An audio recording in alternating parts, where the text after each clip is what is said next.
Welcome to FootballGameplan.com, where football makes sense. I'm Emery Hunt, the czar of the playbook. Mike McCarthy is the producer behind the boards. It's that time of the year where we go through all 32 teams with our 7-round mock draft. And before we get started, let's take a look at the mock draft rules.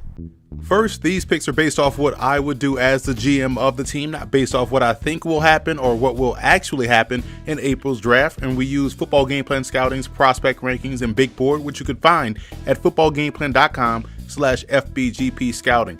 These picks are based off what I believe the team needs are, and there are no trades in this mock draft. And finally, it's only a mock draft, so you can relax that sphincter and enjoy the video. I wouldn't be so quick to move on from last year's first round pick Josh Rosen for a quarterback, so I went with defensive end Nick Bosa out of Ohio State. The Cardinals defense was an issue last season, and adding arguably the #1 defensive prospect in this draft class would definitely go a long way in helping them rectify that problem. As you can see, defense was a major focal point of my Cardinals mock in the early top half of their draft. Free safety Deontay Thompson out of Alabama and defensive tackle Draymond Jones out of Ohio State would give them two plug-and-play defenders that can start right away. Wide receiver Calvin Harmon out of NC State reminds me a lot of former Buffalo Bills wide receiver Eric Moser, or even former Broncos wideout Rod Smith. He's a consistent player who does a lot of work in the short to intermediate area of the field. And I'm a big fan of linebacker David Long Jr. out of West Virginia. I think he's going to be a fantastic pro.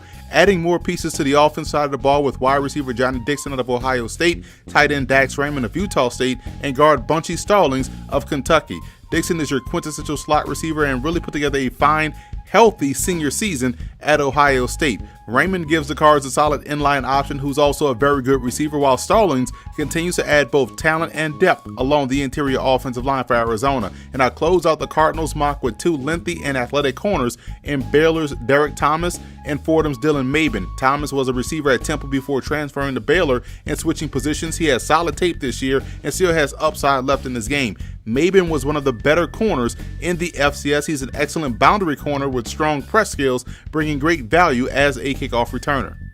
So that's a wrap here from the Football Game Plan Scouting Studios. I'm Emery Hunt, the czar of the playbook. Be sure to follow me on all of my social media accounts. Don't forget to check out and subscribe on iTunes, the Football Game Plan Podcast, where you can find our Scout Team podcast, which features a bunch of prospect interviews from the 2019 class. And as always, subscribe to the Football Game Plan Network located at youtube.com/footballgameplan.